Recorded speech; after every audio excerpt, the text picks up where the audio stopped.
কিন্তু আঙ্কেল, পূজাকে তো দেখছি না। সত্যি তো, পূজা গেল কোথায়? ভোলা, বলেন মা। তুই জানিস পূজা কোথায় গেছে? হ্যাঁ, জানুম না মানে? হ্যাঁ, ঘরের ছেলে ঘরের কথা জানুম না তা কি হয় নাকি? হ্যাঁ, পূজা দিদিমণি যেইখানেই যাওক না কেন আমার না কইয়া যায় না। আর যাইবার সময় কি বললো জানে? কি? যে সাগরে মিশতে যাইতাছি। সাগর? হ্যাঁ।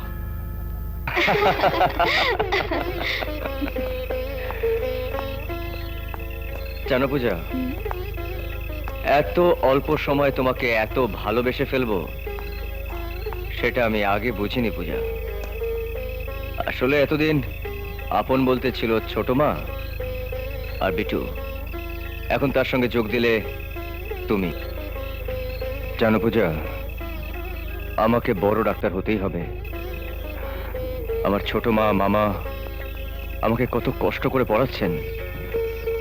আমাকে ডাক্তারি পড়াতে ছোট মা তার নিজের ছেলে বিটুকে দুবেলা ভালো করে খেতেও দিতে পারে না। সব ঠিক হয়ে যাবে।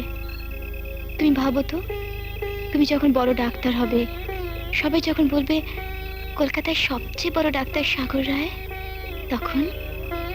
না পূজা, আমি গ্রামের সেই ছোট্ট হাসপাতালের ডাক্তার হতে চাই, যাতে গ্রামের কেউ আমার দাদার মতন বিনা চিকিৎসায় না মরে।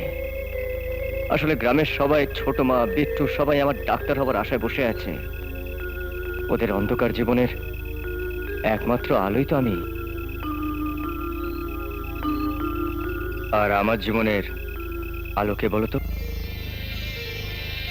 Many many happy Returns of this day. তোমার জন্মদিনে ছোট্ট একটা উপহার। Thank you. পূজা, তুমি কোনো ভুল করছো না তো?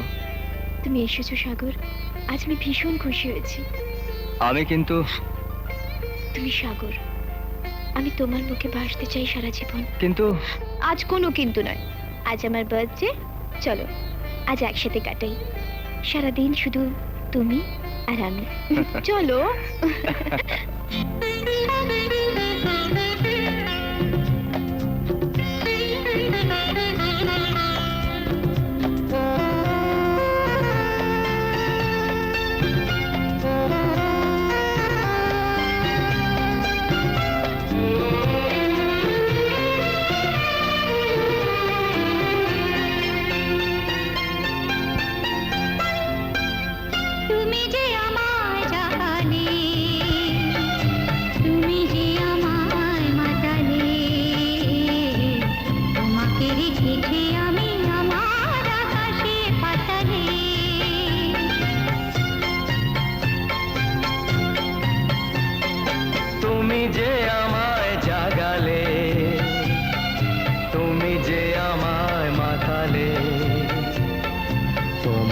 রেখেছি আমি আমার আকাশে পাতালে।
সুখ এত যে সান্ত্বনা তোমাকে না পেলে এই জীবনটা জানতো না এ জীবনে এত সুখ এত যে সান্ত্বনা তোমাকে না পেলে এই জীবনটা জানতো না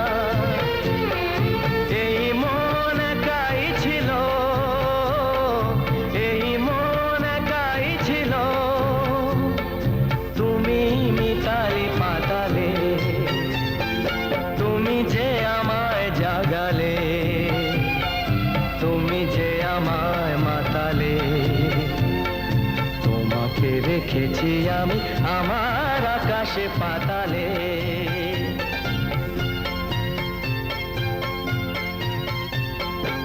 তুমি যে আমায় জাগালে তুমি যে আমার মাতালে তোমাকে রেখেছি আমি আমার আকাশে পাতালে। আচ্ছা, ওই সাগরকে তোমার কেমন লাগে? What? হ্যাঁ, ভোলাকে যদি কখনো তাড়িয়ে দিই, সাগর সেই জায়গাটা পূরণ করতে পারবে। তুমি কি সে কথাই বলছিলে?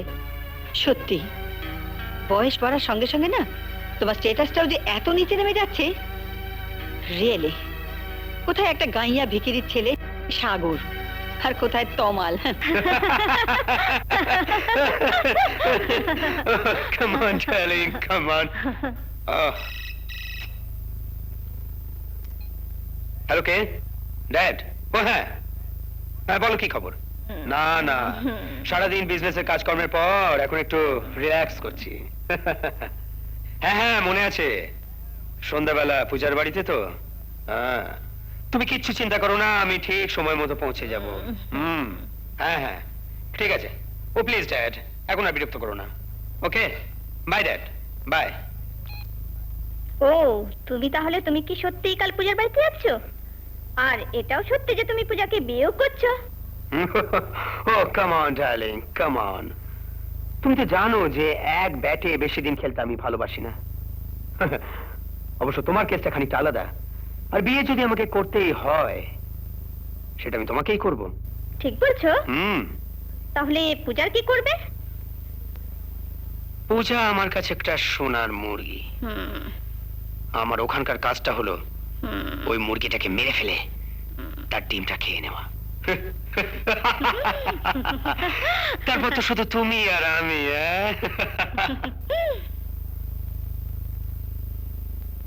আলোটা নিভিয়ে দাও ডার্লিং। আমি হন্যে হয়ে তোমাকে সারা কলেজ খুঁজে বেড়াচ্ছি, আর তুমি এখানে বসে পড়ছো? পড়ছো না গালে হাত দিয়ে বসে বসে কারো কথা ভাবছো? কাকে নিয়ে ভাববো সেটাই তো ভাবছি এতক্ষণ। কেন? যে তোমাকে নিয়ে ভাবে তাকে নিয়ে ভাববে?